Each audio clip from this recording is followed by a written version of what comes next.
ঘড়ির সময় দিয়ে আপনি মোবাইলে লক ব্যবহার করতে পারবেন। ফলে আপনি কারো সামনে যখন মোবাইল আনলক করবেন একটি পাসওয়ার্ড দিয়ে, তখন সে সেই পাসওয়ার্ডটি দেখবে, কিন্তু পরবর্তীতে সে যদি আপনার ফোনটি নিয়ে ট্রাই করে তাহলে পারবে না। কারণ ঘড়ির টাইম পরিবর্তন হলে লকটি অটোমেটিক পরিবর্তন হয়ে যাবে। আপনি শুধুমাত্র মোবাইল আনলক করতে পারবেন। আশা করি অসাধারণ অ্যাপটির সাথে পরিচিত হয়ে নেবেন এবং মোবাইলে ইউজ করে সবাইকে অবাক করে দিবেন। টেকন বাংলা চ্যানেলের নতুন একটি ভিডিও দেখছেন আর আমি আছি আপনার বন্ধু নাসিম।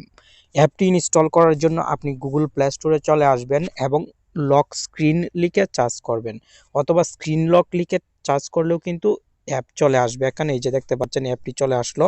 মানে হিউজ পরিমাণ অ্যাপ থাকবে, আপনি এই স্ক্রিন লক অ্যাপটি ইনস্টল করবেন। Time password, screen lock, time password, এই অ্যাপটি ইনস্টল করবেন। অ্যাপটি ইনস্টল হওয়ার পর ওপেন বাটনে ক্লিক করবেন। প্রথমে অ্যাপটির কিছু পারমিশন দিতে হবে, অবশ্যই পারমিশনগুলো আপনি দিয়ে দিবেন। এখান থেকে এখন এনেবল লকে ক্লিক করবেন। সঙ্গে সঙ্গে আপনার মোবাইলের কিছু অ্যালাউ দিতে হবে। আমি যেহেতু অ্যাপটি অনেক দিন ব্যবহার করছি তাই কোনো অ্যালাউ দেওয়ার এখন প্রয়োজন হচ্ছে না। আপনি প্রত্যেকটি অ্যালাউ দিয়ে দিবেন। নিচের দিকে যদি লক্ষ্য করেন তাহলে সিকিউরিটি টাইপ দেখতে পাচ্ছেন, কারেন্ট টাইম দেওয়া আছে, এখানে ক্লিক করবেন। এখানে যদি আপনি পিন প্লাস কারেন্ট টাইম দেন তাহলে একটি পিন নাম্বার দিতে হবে। পিন নাম্বার দিয়েও খুলতে পারবেন মোবাইলের স্ক্রিন। আবার যে সময় আপনার মোবাইলে আছে সেই সময় অনুযায়ীও মোবাইলের স্ক্রিন আনলক করতে পারবেন। যেমন এখানে দেখতে পাচ্ছেন 11টা 29 বাজে, তার মানে আমাকে টাইপ করতে হবে 1129। এভাবে পরিবর্তন হলে 1130 এভাবেই টাইপ করতে হবে মোবাইলের স্ক্রিন আনলক করার জন্য। আর আমি যদি শুধু কারেন্ট টাইম দিয়ে রাখি তাহলে যে সময়টা আমার মোবাইলে শো হবে সেই সময় কিন্তু পিন হিসেবে ব্যবহার করতে হবে। আশা করি বিষয়টি বুঝতে পেরেছেন। আর ক্লিয়ারভাবে না বুঝে মোবাইলের স্ক্রিন লক ব্যবহার করবেন না।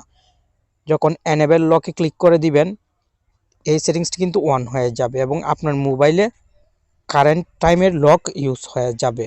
পরবর্তীতে যখন মোবাইলের স্ক্রিনটি লক করে ফেলবেন, লক করার পর আনলক করার ট্রাই করবেন, তখন আপনার ঘড়িতে যে সময় বাজবে, মানে এখানে 11টা 30 বাজে, 11টা 30 দিয়েই মোবাইলের স্ক্রিন আনলক করতে হবে। 1130 পিন নাম্বার হিসেবে ব্যবহার করতে হবে। আশা করি আপনি বিষয়টি ক্লিয়ারভাবে বুঝতে পেরেছেন। এভাবে খুব সহজেই আপনি ঘড়ির টাইম অনুযায়ী মোবাইলের লক ব্যবহার করতে পারেন। ফলে আপনার লকটি কেউ বুঝতেও পারবে না। কারোর সামনে যখন আনলক করবেন পরবর্তীতে এই পিন নাম্বার দিয়ে কিন্তু আনলক হবে না, ঘড়ির টাইম অনুযায়ী আনলক করতে হবে।